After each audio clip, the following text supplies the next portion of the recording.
How's it going, Giants fans? My name is Alex with my co-host here, Anthony Rivardo. And if you're excited for the Giants offense to take a big step forward, well, we're right in the boat with you because the expectation is that they will have a much more dynamic, free-flowing, creative offense in 2022 under the leadership of Mike Kafka and Brian Dable. Of course, Jason Garrett, definitely did not put together an offense that, curated flexibility, gave Daniel Jones the freedom to make his decisions, kind of do things on a whim, let the receivers kind of choose their own route sometimes and let them win. Just let them win football games. He tried to pen and paper everything. And it just didn't really work out. And, now you have an offensive unit that's a little bit more modernized. We're going to see a lot more pre-snap motion. We're going to see a lot more playmakers getting the ball in space with some better offensive line play, hopefully. Evan Neal and Mark Lewinsky will definitely provide a little bit better blocking up front, getting to the second level on screen passes and bubble screens and whatnot. But I am very excited to talk about Sterling Shepard and Cadarius Tony opening up about this offense. There's some really great quotes. They're going to give you some insight into what exactly they're seeing, what we should expect, and how much more enticing this unit is going to be in terms of just overall creativity and how defenses are going to have a lot more of a tough time stopping them in 2022, which is music to my ears. I know it is to yours. But before we dive into these interesting quotes and some cool insights into the offense, how you doing today, my friend? I'm doing great, and I'm really excited by these quotes, and they kind of remind me, I don't remember which episode it was, Alex, but last week we were talking about the Giants offense, some of the things we're going to be seeing from Brian Dable, Mike Kafka, and one of the things that I mentioned is I want to see more freedom from the playmakers. I think it was the episode where we were talking about Daniel Jones having more autonomy at the line of scrimmage, and I tied that in and said, well, I want there to be more autonomy all throughout the offense, and it sounds like I'm going to be getting what I want, because one of the things that I mentioned when discussing the autonomy for the playmakers, I talked about, you watch the Seattle Seahawks play, and Tyler Lockett will go out there with two different routes that he can run on any given play, and Russell Wilson would just find him. Or the same thing with DK Metcalf, and you would also see that in Kansas City with Tyreek Hill. Tyreek Hill would always go out there with more than one route. It's either a go route, but if the safety plays that way, then it's an in route or it's a post route. They would always go out there with a lot of leeway. They had a lot of freedom. Those receivers in those big time offenses, like the Tyler Lockett's and DK Metcalfs of the world, like the Tyreek Hills, Travis Kelce, these guys have a lot of autonomy when they're running their routes, because especially the coaches will give them two routes on any given play. So basically, let's say that they call this play. Well, this play calls for either a go route or a post route. It's not set in stone. It's not written in pen and paper, kind of foreshadowing something that we're going to hear in one of these quotes coming forward. So really excited by these quotes that we're about to react to, and really excited just to watch the Giants offense get to work this year. And I haven't felt that way since probably 2019. I mean, I was excited when we saw, Saquon Barkley potentially entering year two and Daniel Jones as a rookie. 2019 was exciting, but since then, I mean, the Giants have had lackluster offenses, just poor talent, poor coaching, and everything in between. This year, though, improved offensive line, significantly improved offensive coaching staff. I'm super excited to watch this unit get to work. Me too. And I have to say, we've been waiting for a while for this offense to get a little bit more modernized. And pre-snap motion is one of the more prevalent variables in that equation. A lot of teams rely on pre-snap motion to give the quarterback more information. If it's man coverage, if it's zone coverage, shifting a linebacker or a safety out of position so you can attack that open space. All of those minute details play into a bigger equation and, bigger strategy of offensive success. And Sterling Shepard noted a really, interesting difference in Brian Dable and Mike Kafka's unit. And that is a lot more motion. Specifically, he said moving parts all day long. It kind of gets overwhelming whenever you look at the motion list too. They have it broken down on our tablets. So when you look at the motion list, it's so many different motions that you can do. It'll be good getting a lot of our playmakers moving around. It's going to be tough on defenses. He went on to say it has a potential for a lot of big plays, and it has some fancy plays in there as well. I think the fans will love it. We've just got to keep doing our part and putting in work. So, when you look at the Giants offense the last couple of seasons, the most exciting part was when our running back or receiver was throwing a ball downfield. Like that was the most exciting part, when we had a flea flicker or Cadarius Tony launching it as far as he could possibly do. It wasn't a nice little, intricate, detailed screen pass to your tight end. It wasn't anything really. And that was kind of disappointing. I think that the flashiness that we're going to see is just more so like productive. It's just productive, getting yardage, manufacture production for Daniel Jones. There are going to be some big plays that they can get out of this, but I think it's going to be more or less using what you can, using the easy completions to set up bigger ones down the road, right? I think that's what the Buffalo Bills and what the Kansas City Chiefs do a lot. They start out these games, close, short completions behind line of scrimmage, 0 to 10 yards, working the defense, getting those safeties to creep up a little bit. They're anticipating something, they set up a specific way.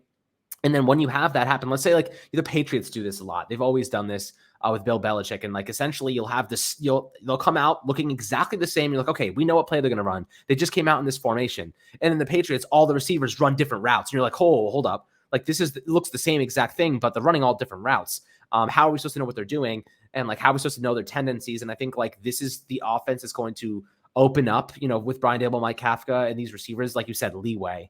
Allow them to choose what routes they're running based on the coverage. If the Giants are peppering them with short, intermediate passes, and you see that's free safety, maybe you're playing, I don't know, a Baltimore Ravens or a team that plays a single high safety look a lot. That safety starting to creep up. They say, okay, I know he's going to be running a slant over the middle. I know he's going to be running an out route, 10 yards downfield, whatever it might be. That safety's like, okay, I anticipate that. And then suddenly your receiver has that capability, that decision to say, okay, I know he's going to creep. I see him leaning. I'm just going to gun that right up the seam. I'm just going to gun that right up the boundary. And then you have a free runner downfield. And then hopefully Daniel Jones completes that pass, whoever's playing quarterback in the future. But that's kind of like giving your receiver a little bit more trust and, the ability to make those decisions, but also the chemistry between your receiver and quarterback is a very integral part in completing those passes. Like you said, we see that with Kansas City all the time. Travis Kelce and Patrick Mahomes, they're able to communicate without even saying a word at the line of scrimmage. All Patrick Mahomes does is look at Travis Kelce, and they immediately know there's an opening right up the seam behind that linebacker that we're going to hit. Like they're just on a telepathic level when it comes to completing passes and churning out yardage at the NFL level. And hopefully Daniel Jones creates that type of chemistry with one of his playmakers, because that's what separates good from great quarterbacks, is just having that like ability to look at your receiver and know. Cadarius Tony did that once last year. He looked at Daniel Jones and he ran a slant route and completely smacked the crap out of somebody's ankles. And I was like, I saw him do that at the line of scrimmage. He looked at Daniel Jones and he looked up and he nodded his head. And I was like, oh, he's running a slant right to the middle. So like we've seen it happen. Hopefully they can just bring it to another level and do it more consistently. But Anthony, what is your reaction to Sterling Shepard's kind of quotes in terms of like more pre-snap motion, just more motion in general, and like big plays and some fancy stuff getting involved?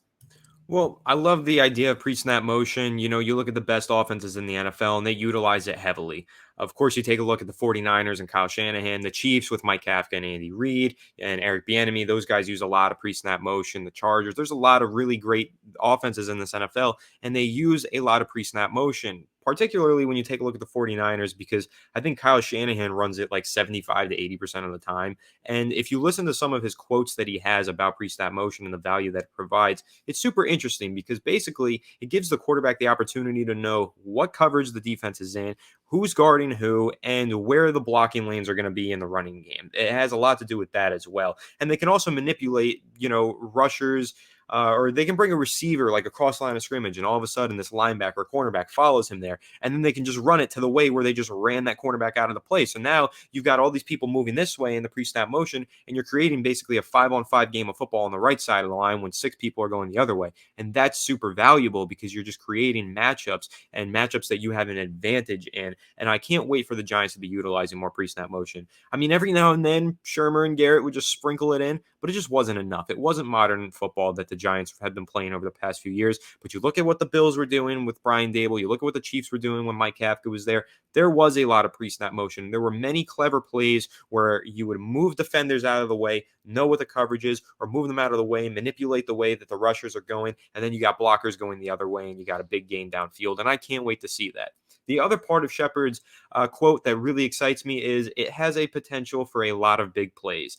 And that I really love because the Giants just could not create explosive plays last year. I mean, they had some opportunities, they didn't execute, but really they didn't attempt to have that many explosive plays. Daniel Jones rarely threw the ball downfield. I feel like Saquon Barkley wasn't very used in a very versatile way. He was pretty much just handed the ball off up the gut. I think there's a lot of ways to make some big plays with the talent that's on the Giants roster. Daniel Jones has some really great legs on him. He can run very fast, one of the fastest quarterbacks in the NFL. Of course, you got Kenny Galladay, who's one of the best deep threats in the NFL when he's healthy, but they weren't really being utilized in those fashions that often. And I think that's something that's going to change now. I think players are going to be playing to their strengths, and I think there's going to be a huge opportunity for big explosive plays of 40 plus yards, plays of at least 30 plus yards. I mean, Daniel Jones barely ever threw the ball 20 plus yards downfield, but that's going to change this year. We're going to see some big explosive plays, and that will result in a much better and much more high scoring offense for the Giants in 2022. Yeah, speaking of the Giants pre-snap motion last season, I'll give you an idea of how poor it was.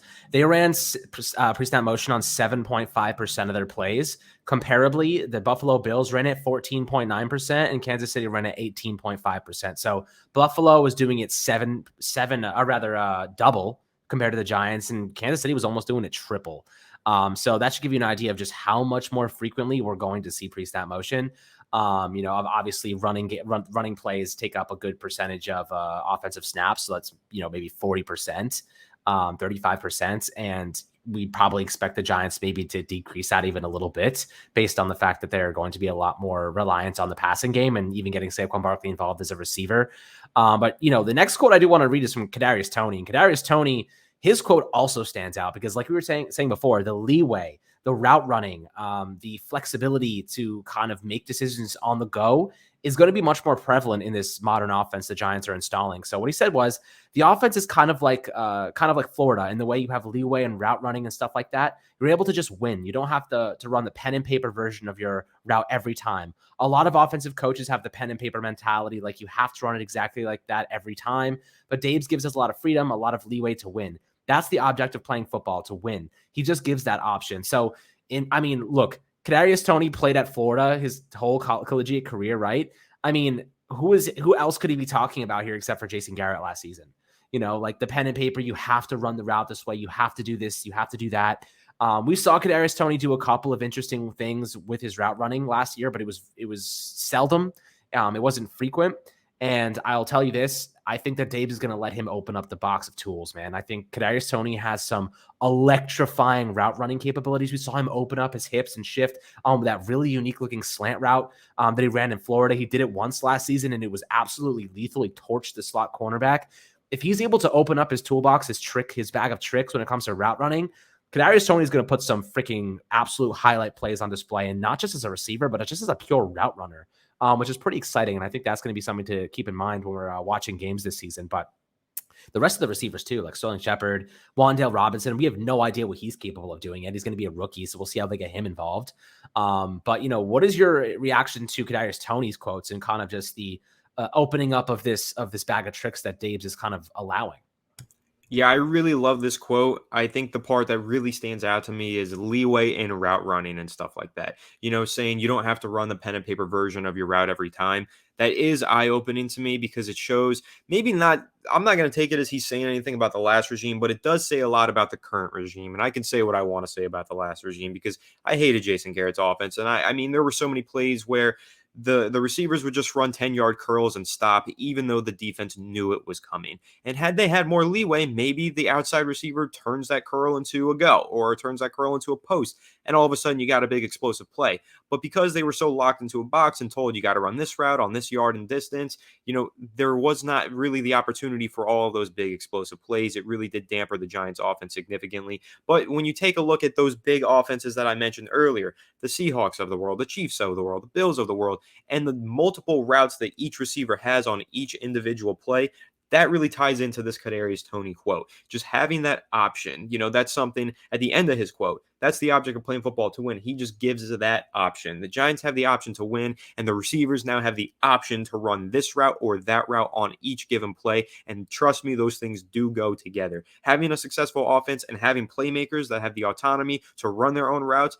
in the modern NFL, I think those two things go together. It's super important of course, the quarterback has to trust his receivers. He has to be on the same page as them, but the receivers need to be able to have some freedom. They can't just be running 10-yard curls every single play. There needs to be some versatility in their yards or in their routes on each down. And I think there's going to be now. And I'm super excited for this. Again, go ahead, watch all the film, watch everything that you want about the old Seahawks offenses with Russell Wilson, Tyler Lockett, and DK Metcalf, or of any of those Chiefs and Bills offenses. You're going to see on any given play, DK Metcalf will run one route. It doesn't get open, so he'll just run another one, basically. He'll run a deep in route. Okay, it didn't get open. Now all of a sudden it's an extended chair route, and he's breaking up the other sideline. And that's the kind of stuff that you're going to start seeing in the Giants offense. And that is going to be super exciting. It will lead to more explosive plays and hopefully lead to a whole lot more points and hopefully some more wins, because I'd really like to see the Giants put a couple more W's in the win column this season.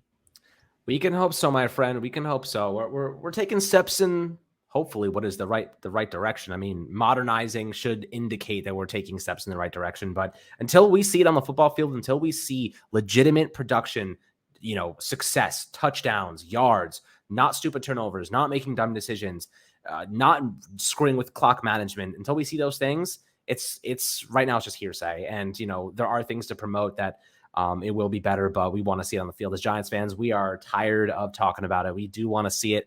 I can't even wait for the football season to start. It's going to be so much fun, guys. But appreciate you guys tuning into Fireside Giants. As always, my friends, make sure to like and subscribe below, and we'll catch you guys on the next episode.